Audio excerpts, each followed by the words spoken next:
goes after you get struck by lightning. There's thunder.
Alrighty, happy Friday and happy Veterans Day, everybody, and welcome to the Nicky Stees Eagles Commanders Week 10 preview.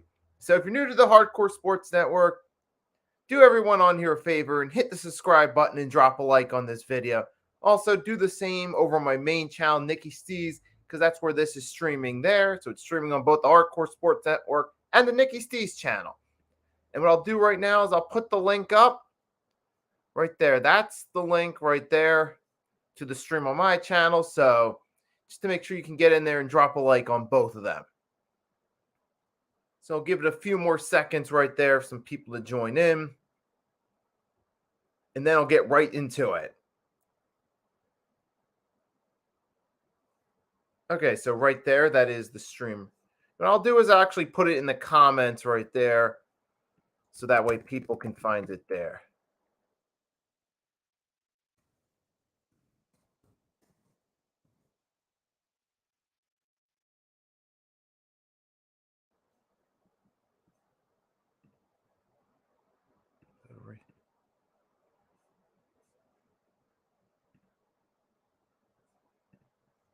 So that's it right there. So let's get right into it. So now is Week 10, Philadelphia Eagles, Washington Commanders, Monday Night Football at the link. So we got the home field advantage for this one right here. Okay, so obviously we got some more rest right there. Our last game in Week 9, we had to play against the Houston Texans on only 3 days of rest. But hey, we got the W there. We are 8-0 headed into this Week 10 matchup against the Commanders at home. And obviously, it's looking like it's going to be another win and an improvement to 9-0. And looking at our schedule, there's a good chance that by the time we get to that first Giants game in Week 13, we could be 12-0. We could be. When we look at our schedule, because we got the Commanders here. Then we come back after that, play the Colts. Then we got the Packers on Sunday night game right after Thanksgiving. And then after that, then we got the Titans. So those are looking like they could all be wins, though. So there's a possibility we could be 12-0 going into that first Giants matchup in December. So there's a lot of exciting possibilities here. But hey, it's all excitement. It's all fun to talk about, but we still got to get it done. So with Commanders, obviously they're a different team than they were last time right here. They got Taylor Heinicke under center. Their record has improved since last time. But at the same time, I'm not being jinxed by that at all. I'm not scared of that at all. I'm not looking at their record getting concerned. And here's why. Let's look at their record right now. Sure, they're 4-5. Okay. They were 1-4. They won 3 straight. Then they did lose a close game against the Vikings. They did put up a good fight for the first 3 quarters. So I'll give them that. But they still ultimately lost to the Vikings, the same team that we blew out, mind you, Week 2 on Monday Night Football at the link. So I'm not scared of this Commanders team because let's look. They beat the Jaguars Week 1. Okay, rebuilding Jaguars in a deep rebuild, much like the Texans, who were just a little bit better than last year, but still not long ways off from the promised land. Then they dropped 4 straight games right there, including a Week 3 matchup against us at their stadium where we pummeled them. We sacked Carson Wentz 9 times. So once they fell to 1-4 after that loss to the Titans, They beat the Bears in that ugly Thursday Night Football. Remember, this was before Justin Fields started to gain confidence as a passer and started to look like he could actually be the guy for the future. Because in recent games, Fields has looked like he could be the guy for the future. But that was before that, when the Commanders beat the Bears. It's not an impressive win there. They beat the struggling Packers. Well, the Packers are crap this year, so that's not really impressive at all right there. And then they beat the Colts by 1 point. Yeah. So those are some of their wins right there. Let me repeat. Deep rebuilding Jaguars team barely won. They beat the Bears in a horrible low-scoring game. They edged out the Packers, who are not the same team they've been the past couple years. And they've narrowly edged out the Colts. That's their wins right there, okay? So I'm not impressed by the fact that they went from 1-4 to 4-4 and then had a competitive loss to the Vikings. I'm really not impressed by that because, okay, there's something to be said about putting up a fight against the Vikings, and there is a possibility that they can certainly make this game against us competitive. It is possible. So I'm not going to sleep on them completely, but I'm not worried that this team beating us. I'm not like worried that, oh, this is going to be the week. This is going to be the week. Because really, technically, any week could be the week. You never know. Hence why the game is played. But I don't see that worry here. I'm not thinking, okay, this is going to be the week the Eagles finally lose. I don't have that feeling right there. Okay, I don't have that like deep feeling that, oh, no, this is it. No, because I look at their schedule, who they beaten. I just laid it out. Tell me, out of all those teams, who they beat that's any good?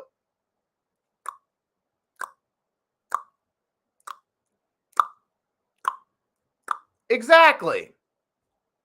So I'm not concerned with this team. And the Vikings, yeah, they're a good team. They played a good game. But the Vikings, let's face it, while they're a good team, they're still vulnerable. We exposed them as being vulnerable in week 2. And they looked vulnerable against Washington. And they had to basically escape with a victory to keep themselves in that second place spot in the NFC. So, yeah, the Commanders, they're not really concerned in Taylor Heineke. Okay, he's a solid backup option. Plays good at times, but he's not a true.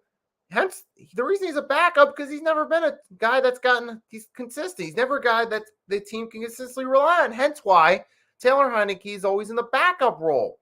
And he gets starting time when needed. So, yes, he's a solid option, but he's not that dude. Because if he were that dude, you'd think he would have been the starter at the beginning of the season, and they would have never pulled off the trade for Carson Wentz if that were really the case. Not that Carson Wentz is the guy. No, of course not. But I'm saying if Taylor Heineke were the guy, they would have never traded for another quarterback, period. They would have built the team around Heineke. So, yes, well, he's a solid option. He's not the guy. And we got some people coming in here, so if you haven't done so already, drop a like. And also leave a comment in the live chat.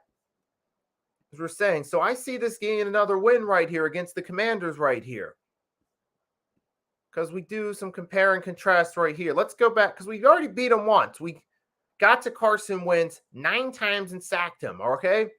We know that this D-line can get to the QB against this Commanders team. We saw him do it on the road, mind you. Now we got to play him on the link where we got the crowd on our side. We get that 12th man advantage in primetime football, where we've been handling our business on primetime, just like we have all season long.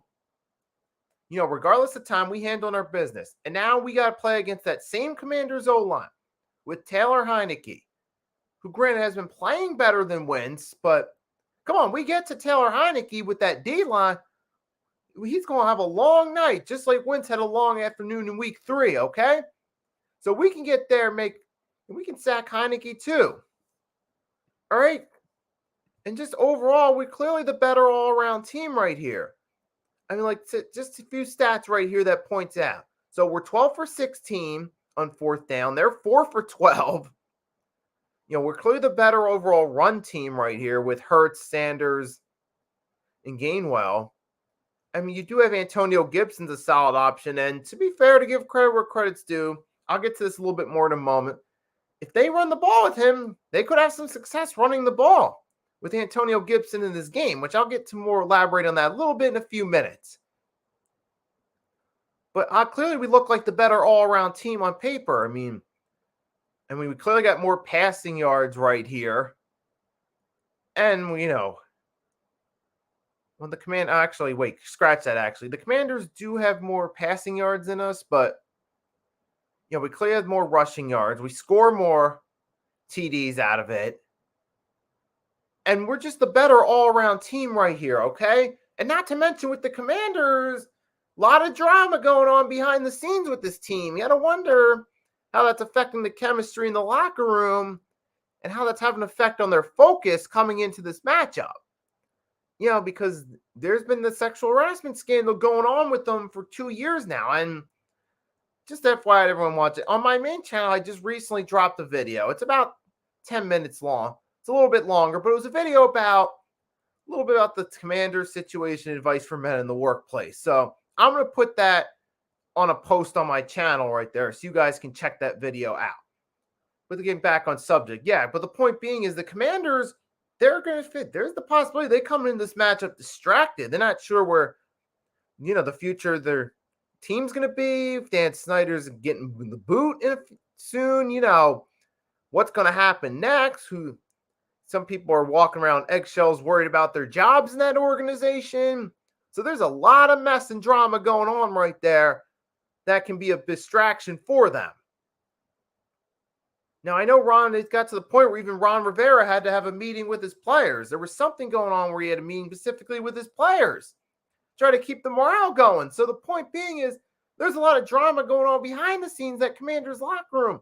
With the Eagles, let me ask you guys, what drama you hear going on in the Eagles locker room going into this matchup, huh? Yeah, what drama's going on with the Eagles this year, huh? In that locker room.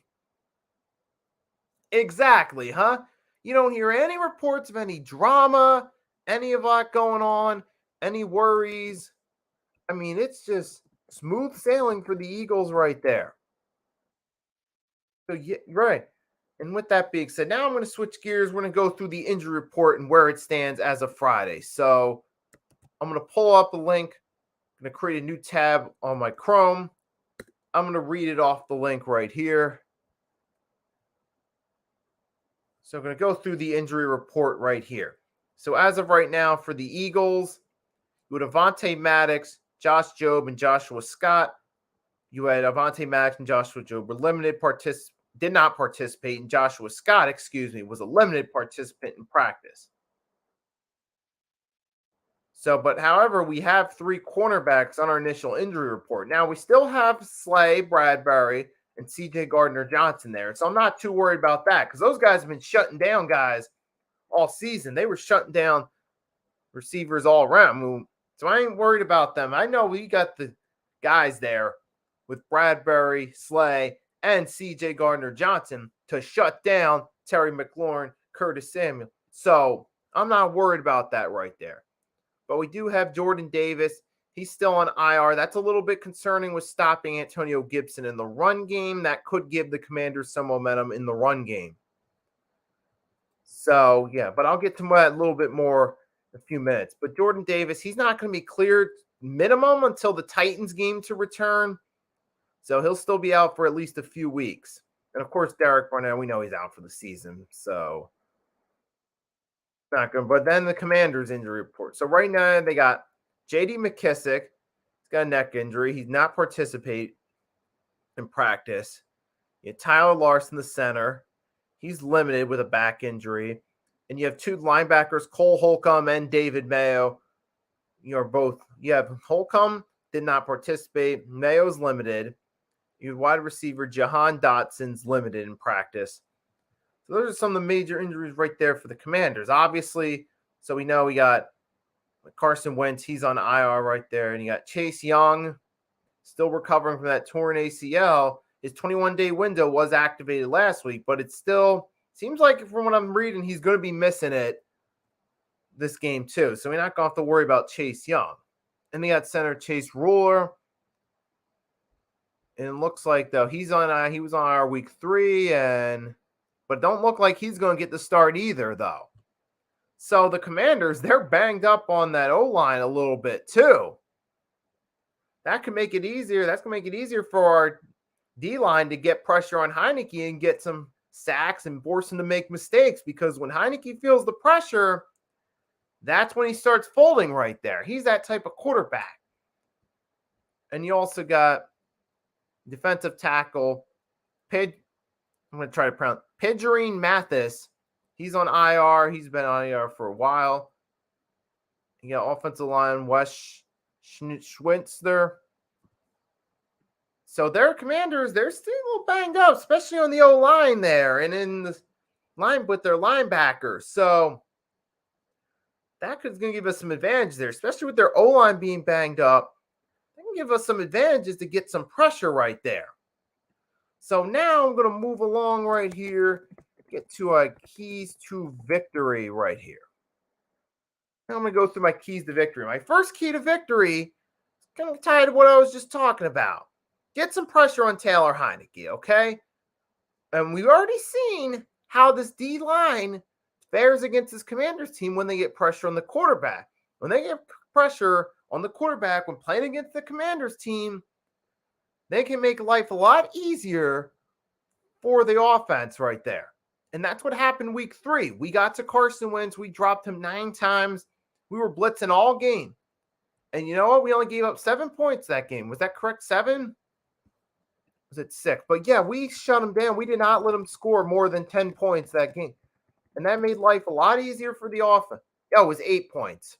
Okay, yeah, but we shut him down. We got the pressure to him, and that made the game a lot easier. And we can certainly do that again here in this game. It's the same team.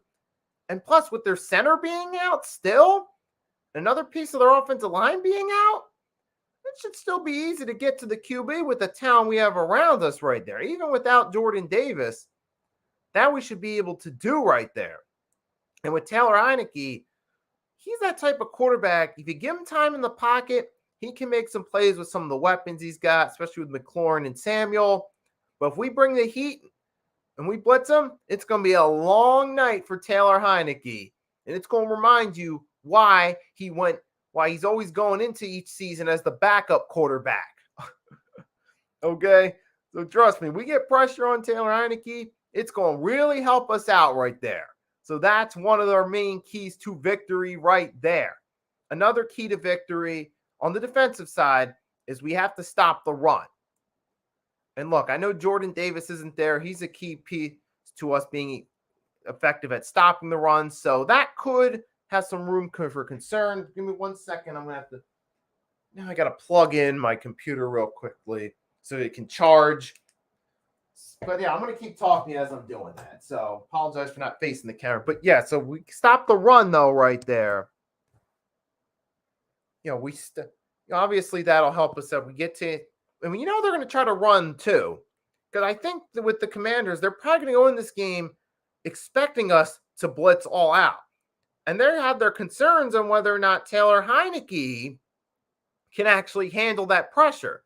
So they're probably going to try to run the ball with Gibson in hopes that it'll help them out offensive. They feel like that. They might come in this game feeling like that's going to give them the best chance. So don't be surprised if they try to run the ball a lot here in this game.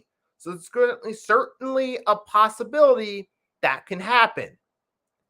So it's important that we be able to stop the run, because if we can stop the run and limit their abilities in the run and blitz throughout the night, it's going to be a lot easier, and we're going to keep them from scoring points. Hell, we might even shut them out. Might. But obviously, that remains to be seen. But yeah, obviously, I mean, one of their main strengths and best chances is to run the ball effectively. If we can stop them, at least contain the run, maybe it's 3 yards per carry at most on average, that's going to be tough for them to move the ball downfield and score points on us. So that's an important key right there. Another key right there, obviously, is just keep the fumbles and turnovers limited, obviously. And we've done a good job of that all season, though. Obviously, we rarely turn the ball over. Yeah, I mean, we got amazing weapons on offense. We've been blessed with the fact that our weapons, such as our A.J. Browns, Devontae Smiths, Dallas Goederts, even Zach Pascal's, we're blessed that they've stayed healthy this season. And as long as they can do that, right, as long as we're not turning the ball over, it should be smooth sailing. I mean, the only concern I've seen in that department was last week where Jalen Hurts fumbled twice, lost one fumble. I mean, it's only one game, though, so I'm not going to be too hard on it, but let's just not have a repeat of that this week, okay? So let's keep the turnovers and fumbles down, okay? Let's keep them out of the equation, and let's do that. Another key, obviously, and this is always a key, the offensive line needs to stay healthy because we've seen bits and moments here during the season. Remember the Cardinals game when you had, Landon Dickerson and Jason Kelce briefly had to come out of the game. Remember our offense struggled a little bit, but then when they came back in the game in the fourth quarter, especially on that game-winning field goal drive, or that drive that set up the go-ahead field goal to help us win the game, you saw we did a lot better when we had our O-line completely back in the game. So obviously our O-line needs to stay healthy because we've seen moments here during the season when that O-line isn't fully healthy. It can be a little bit tough for our offense right there. So those are my keys to victory right there. And as far as this game, and I do feel it's fair to point out before I leave that, yes, even though obviously our offense is clearly the better offense, clearly we're the better team, this should be an easy win on paper. However, sometimes you never know, though. There's that saying, any given Sunday, or as Boomer put it, that's why we played the game, to find out. Let's not just automatically assume that everything is going to go well in our favor, okay? Let's not automatically assume that everything that's going to be an easy win there, because sometimes you never know. I mean, upsets happen, and there's always that chance that we could take that first loss, especially with us being the only undefeated team. A lot of teams have us on the schedule, though, as the main game, and they're looking to knock us off, give us that first loss to help build momentum going forward. Remember back in 2020 when the Commanders, or as they're known, the Washington football team, beat the Steelers? Remember that? It was was it Tuesday night game? Yeah, it was delayed due to COVID. Remember the Steelers were still the only undefeated team. We beat them. No, or not we. The Commanders beat them, excuse me. And that helped build momentum for them to finish the season good enough to make the playoffs. Yes, sometimes a win for a team against the only undefeated team can build momentum for them. So the Commanders, I'm pretty sure Ron Rivera is probably going to remind the team of that to try to get them psyched up to knock us off. So let's just not automatically assume this is going to be a win, even though it should be a win. And on paper, yes, we can go into that Giants matchup still undefeated at 12-0 by the time we get there. Let's just not assume that it's automatically going to happen because, hey, we still got games to play. We still got to win them. And that includes Monday night against the Commanders. So, yeah, I mean, I still think personally, I still see us winning this game right here. I think it's either it could be a blowout right there, or it could be a close game, either or. So if you guys want to make a prediction in the chat, you're more than welcome to right there. Yeah, so I'm going to say, though, yes, this should be a win. This should be an improvement to 9-0. Should be coming on here. Actually, I'm coming on here next week on Wednesday because announcement in advance. I'll be doing my recap on Wednesday, not Tuesday, because I have a busy day Tuesday. I got other obligations outside of YouTube on Tuesday. That's going to take up most of my day. So I'll be doing that recap on Wednesday. So we should, but yes. So be on the lookout for that next week.